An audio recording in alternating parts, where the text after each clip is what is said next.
Hello दोस्तों। तो कैसे हैं आप लोग। आज हम लोग 28 तारीख के द हिंदू आर्टिकल्स का ब्रेनस्टॉर्मिंग करेंगे और देखेंगे क्या क्या इम्पोर्टेंट्स हम लोग के एग्जाम के लिए है।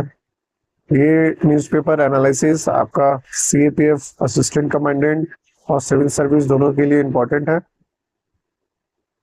चलिए देखते हैं पहला आर्टिकल। उससे पहले एक जरूरी इंफॉर्मेशन दे देते हैं कि हम लोग ने टेलीग्राम ग्रुप में सीएपीएफ का एक माइलस्टोन मेंटरशिप प्रोग्राम रखे हैं जो आपका 16 अगस्त से स्टार्ट हो रहा है। ये आपका सीएपीएफ और सीडीएस 2 तक चलेगा 2027 तक। इसका फीस सिर्फ 499 रखे हुए हैं। तो जिसे भी गाइडेंस चाहिए सीएपीएफ के और सीडीएस के लिए तो वो जरूर कांटेक्ट करें। और लिमिटेड सीट है, इसके बाद ये प्राइस और भी बढ़ सकता है। चलिए करते हैं। तो government to introduce public examination prevention of unfair means amendment bill 2026 in Lok Sabha today. तो गवर्नमेंट ने एक बिल इंट्रोड्यूस की है, उसको अमेंड किया जा रहा है। ये मेजर पब्लिक एग्जामिनेशन एक्ट 2024 के स्ट्रेंथन करता है ताकि सेंट्रल एग्जाम में होने वाले पेपर लीक, फेक कैंडिडेट और चीटिंग माफिया के खिलाफ स्ट्रिक्ट लीगल फ्रेमवर्क किया जाए। इसका मेन फोकस आपका मेरिटोग्राफी को प्रोटेक्ट करना और पब्लिक ट्रस्ट रिस्टोर करने के लिए है। इस लॉ के अंदर इंडिया का सभी मेजर सेंट्रल जो रिक्रूटिंग और entrance exam body small to large level पर कवर होती है। इसमें UPSC staff selection commission, national जो teaching agency, railway recruitment board और जो बैंक का एग्जाम होता है वो सब शामिल है। इंडिविजुअल ऑफेंडर और चीटर के लिए पनिशमेंट के काफी सर्व बनाया गया है। जेल टर्म में बढ़ाकर 10 साल तक कर दिया गया है। फाइन को 50 लाख तक रेज किया गया है ताकि कैंडिडेट लेवल पर जो मैल प्रैक्टिस का खिलाफ स्ट्रॉन्ग डिफेंस क्रिएट किया जा सके। Organise cheating mafia, paper leak, syndicate और फॉल्टी एग्जाम सेंटर जो सर्विस प्रोवाइडर को टारगेट करने के लिए स्ट्रिक्ट प्रोविजन है। उन्हें मिनिमम 7 साल की जेल और 10 करोड़ तक का हेवी फाइन और 7 साल के डिबारमेंट फेस करना पड़ सकता है, जो आपको एग्जाम देने ही नहीं दिया जाएगा ऐसे कोई पकड़ाते हैं ग्रुप या इंडिविजुअल। डिले को अवॉइड करने के लिए पुलिस या स्पेशल टास्क फोर्स को इन्वेस्टिगेशन 2 महीने के अंदर कंप्लीट करने का मैंडेट दिया गया है। यह टाइमली जस्टिस इंश्योर करेगा और थाउजेंड ऑफ स्टूडेंट के करियर को मंथ लॉन्ग जो अनसर्टेनिटी से बचाएगा। क्विक लीगल जो प्रोसेसिंग के लिए special task force court setup किए गए हैं, जो फास्ट ट्रैक कोर्ट सेटअप किए गए हैं, जिसमें आपका कोर्ट से चार्जशीट फाइल होने से 3 महीने के अंदर आपका ट्रायल कंप्लीट करके डिसीजन देना होगा, जिससे जुडिशरी इंडिपेंडेंसी मजबूत और पेंडेंसी कम होगी और सिर्फ पनिशमेंट इंश्योर होगी। कंक्लूजन में क्या देखेंगे, ये स्ट्रिक्ट लीगल जो लीगलाइजेशन एग्जाम लीक और ऑर्गेनाइज्ड करप्शन के खिलाफ एक मेजर स्ट्रक्चरल रिफॉर्म है। Strict penalty, time bound probe और फास्ट ट्रैक कोर्ट के थ्रू ये एक्ट एग्जाम प्रोसेस में ट्रांसपेरेंसी, अकाउंटेबिलिटी और मेरिटोक्रेसी को रीइस्टेब्लिश करता है, जो इंडिया के यूथ गवर्नेंस को पब्लिक सर्विस में ट्रस्ट मेंटेन करने के लिए क्रुशियल है। इस आर्टिकल में इतना ही था। नेक्स्ट आर्टिकल करेंगे Netanyahu fire back to Mamdani Mamdani and call ICC charge bogus. ICC जो आपका इंटरनेशनल क्रिमिनल कोड है, उसमें एक परमानेंट ग्लोबल कोर्ट जो हेग माने जो नेदरलैंड में लोकेटेड है, इसको आप 1998 में स्टेब्लिश करके रोम स्टैचू के अंदर बनाया गया था, ताकि जीनोसाइड, वार क्राइम और जो क्राइम अगेंस्ट ह्यूमैनिटी जैसे सीरियस क्राइम के लिए इंडिविजुअल को प्रोसिक्यूट किया जा सके। इजराइल और यूएस के रोम स्टैटू को रेटिफाइड नहीं किया है, यानी वो आईसीसी के मेंबर नहीं है, इसलिए आईसीसी अनफेयर डायरेक्टली जुडिक्शन क्लेम नहीं कर सकती है, जबकि यूएन के सेक्रेटरी काउंसिल यूएनएससी इशू के रेफर ना करे। आईसीसी के पास अपनी कोई पुलिस फोर्स नहीं होती है। जब कोर्ट अरेस्ट वारंट इशू करता है तो वो मेंबर कंट्री को डोमेस्टिक पुलिस पर डिपेंड करता है। अगर मेंबर स्टेट अरेस्ट करने का रिफ्यूज करते तो कोर्ट हेल्पलेस हो जाता है। फॉरेन पॉलिसी और डिप्लोमेसी इम्यूनिटी सेंटर में फेडरल जो गवर्नमेंट के डोमेन में आता है, लोकल सिटी मेयर नहीं है। लोकल अथॉरिटी फॉरेन लीडर की डिप्लोमेटिक विजिट को स्टॉप या अरेस्ट नहीं कर सकते, क्योंकि ये कॉन्स्टिट्यूशनल डोमेन फेडरल गवर्नमेंट का होता है। 1947 यूएन हेडक्वार्टर एग्रीमेंट के अंदर होस्ट कंट्री जो यूएस पर लीगल ऑब्लिगेशन है कि वो यूएन मीटिंग में अटेंड करने वाले सभी फॉरेन लीडर और डेलीगेट्स के एंट्री, वीजा और एसेस इंश्योर करे, चाहे उन्हें रिलेशन हॉस्टाइल ही क्यों ना करना पड़े।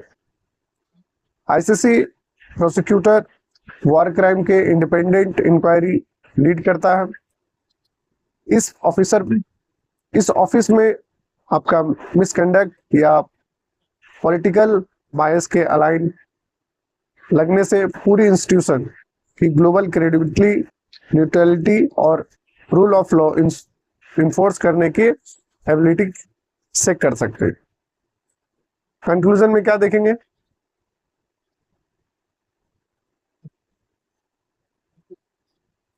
ये ग्लोबल गवर्नेंस में international law versus national sovereignty को क्लास दिखाती है।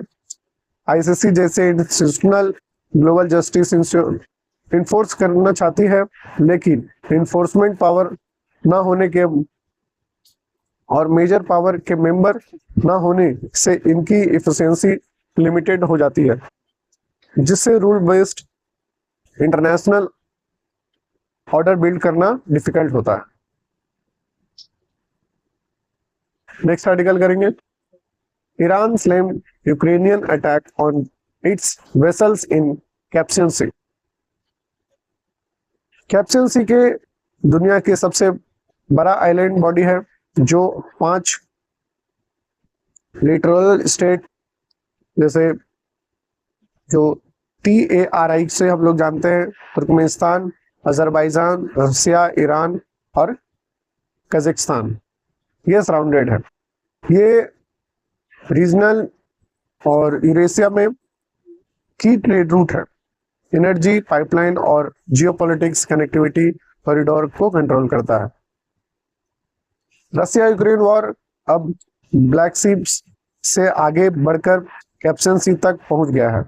यूक्रेन लॉन्ग रेंज स्ट्राइक में ये शो किया है कि वॉर के ऑप्शनल जोन को एक्सपेंड हो रहा है, जिससे आपका रीजनल स्टेबिलिटी और ट्रेड रूट में सीरियस रिस्क मेन है। कॉमर्शियल शिप को टारगेट करना जो UN convention on law of the sea और यूएन कैरेक्टर ऑफ प्रिंसिपल के खिलाफ है। ये ग्लोबल मैरीटाइम ऑर्डर इंटरनेशनल वाटरमेन में आपका फ्रीडम ऑफ नेविगेशन और न्यूट्रल ट्रेड वेसल्स के सेफ्टी को चैलेंज करता है।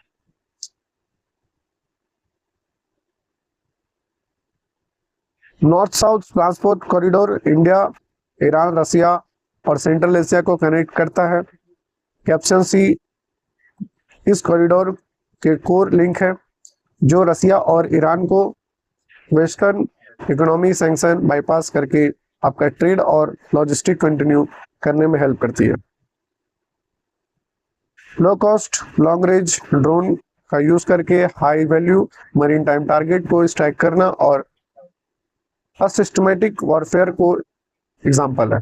ये मॉडर्न वॉर टैक्टिक्स में शिफ्ट को रिलैक्स करता है, जहां आपका ट्रेडिशनल नेवल पावर का एरियल ड्रोन और टेक्नोलॉजी से डायरेक्टली न्यूट्रलाइज किया जा सकता है। डोमेस्टिक टेंशन और एलिगेशन और रिटेलिएशन थ्रेट को यूरेशियन रीजन में इनस्टेबिलिटी बढ़ा रही है। इस जियोपॉलिटिकल वोलेटाइल का डायरेक्ट जो इम्पैक्ट है वो global supply chain, energy route और इंडिया के जो नॉर्थ साउथ ट्रांसपोर्ट कॉरिडोर है जैसे स्ट्रेटेजिक कनेक्टिविटी को प्रोजेक्ट पर असर पड़ रहा है। कंक्लूजन में क्या देखेंगे? कैप्शन सी रीजन के बढ़ते स्ट्रेटेजिक और जियोपॉलिटिक्स सिग्निफिकेंस को हाईलाइट करती है। रसिया यूक्रेन कॉन्फ्लिक्ट में जो कैप्सियन बेसिन तक फैलाना इंटरनेशनल मरीन टाइम लॉ और यूरेशियन सप्लाई चेन को जो INST रूट को लिए बड़ा थ्रेट है।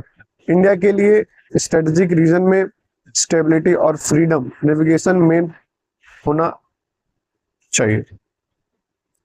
नेक्स्ट आर्टिकल करेंगे, do not surrender to China, do not depend on the US। ये चाइना जो इंडिया का जो प्रोस्पेक्टिव चाइना और US के लिए है उस पर बात करते हैं। ऑथर शशि थरूर जी हैं। उन्होंने बताया कि इंडिया के अपनी फॉरेन पॉलिसी इंडिपेंडेंट रखनी चाहिए। US के अनप्रिडिक्टेबल जो पॉलिटिकल शिफ्ट पर ज्यादा डिपेंड नहीं होना चाहिए और ना कि चाइना पे बिना किसी रेसिप्रोकल बेनिफिट दोनों तरफ से बढ़ा दिया जाए। चाइना और जो सलामी स्लाइसिस स्ट्रेटजी को थ्रू आउट जो लाइन ऑफ एक्चुअल कंट्रोल है LOC पर छोटे छोटे टेरिटोरियल इंक्रोचमेंट करता है। इसमें मेन ऑब्जेक्टिव बॉर्डर पर सेटअप को बदलकर ग्राउंड सिक्योरिटी में डायनेमिक पर अपने फेवर में शिफ्ट करता है। चाइना की एक पॉलिसी है, यदि वो 2 किलोमीटर अंदर आता है तो 1 किलोमीटर पीछे जाता है। चाइना इंपोर्ट जैसे एक्टिव जो फार्मास्यूटिकल इंग्रेडिएंट्स पर इंडिया का हेवी डिपेंडेंसी एक बड़ा रिस्क है। चाइना एक इकोनॉमी लेवरेज का मिसयूज करके सप्लाई चेन ब्लॉक कर भी सकता है, जो इंडिया के हेल्दी और इंडस्ट्रियल सिक्योरिटी के लिए खतरा है। चाइना और पाकिस्तान का नेक्सस इंडिया को कंटेन करती एक टू फ्रंट वॉर जो स्ट्रेटजी है। इंडिया और पाकिस्तान के साथ मिलिट्री और इंटेलिजेंस शेयर करता है और UNSC में वीटो पावर का यूज करके पाकिस्तान टेरर को प्रोटेक्ट करके इंडिया पर रीजनल प्रेशर बनाता है। चाइनीज डिपेंडेंसी का कम करने के लिए इंडिया को डोमेस्टिक मैन्युफैक्चरिंग जैसे मेक इन इंडिया का स्ट्रॉन्ग करना होगा। साथ ही यूरोप, ईस्ट एशिया और ग्लोबल साउथ के साथ ट्रेड एग्रीमेंट डाइवर्सिफाई करके सप्लाई चेन रिसिलिएंट बिल्डिंग करनी होगी। बॉर्डर डिस्प्यूट रिजॉल्व होने के तक इंडिया का जो चाइना का इन्वेस्टमेंट और ऐप पर लार्ज इकोनॉमी रिस्ट्रिक्शन को मेंटेन रखना जरूरी है। ये रिस्ट्रिक्शन इंडिया के पास एक स्ट्रॉन्ग डोमेस्टिक बार्गेनिंग पावर की तरह काम करेगी। इसमें कंक्लूजन क्या देखेंगे? इंडिया चाइना रिलेशन और स्ट्रेटेजिक पोस्चर में ये आर्टिकल हाईलाइट करता है इंडिया को अपनी स्ट्रेटेजिक ऑटोनॉमी प्रिजर्व करके डोमेस्टिक मैन्युफैक्चरिंग बढ़ानी होगी और ट्रेड पार्टनर डाइवर्सिफाई करनी होगी।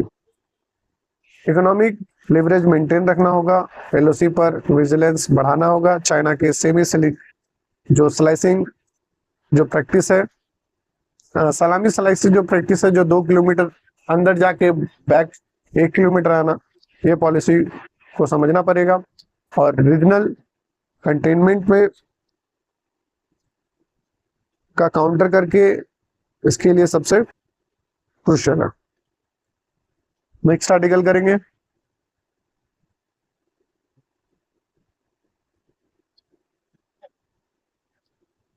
Nilekani to lead high power task force in exam reform.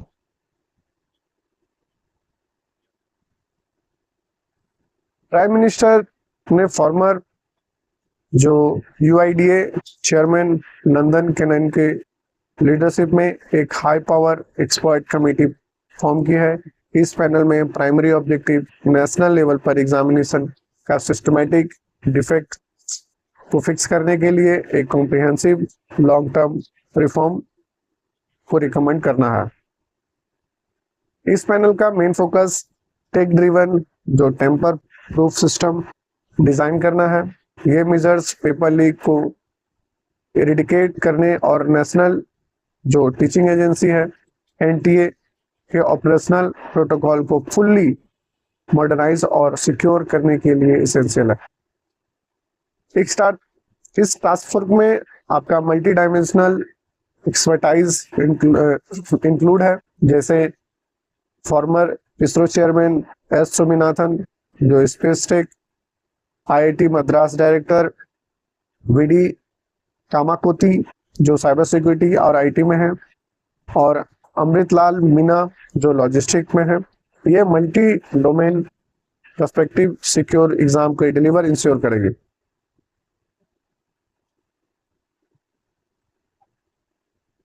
Competitive exam में स्टूडेंट ट्रस्ट और ट्रांसपेरेंसी को रिबिल्ड करना क्रूशियल है।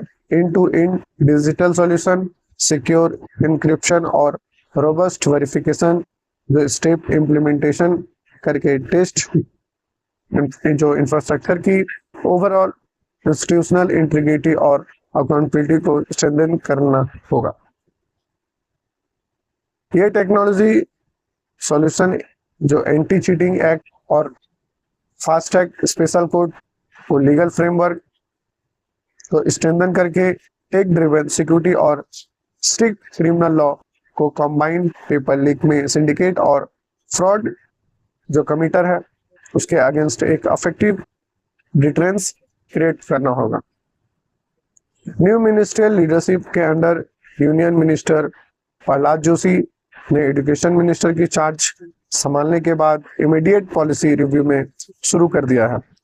यह सिर्फ एडमिनिस्ट्रेटिव एजेंसी पॉलिसी जो कॉन्टिन्यूटी और इमीडिएट सिस्टमैटिक इम्प्लीमेंटेशन को टॉप प्रायोरिटी पर रखता है। इस आर्टिकल का मेन क्रक्स क्या देखेंगे, और ये आपका कंक्लूजन है। ये हाई पावर जो टास्क फोर्स इंडिया का कॉम्पिटिटिव एग्जाम में इंफ्रास्ट्रक्चर को रिवैम्प करने के लिए एक मेजर स्ट्रक्चरल रिफॉर्म है।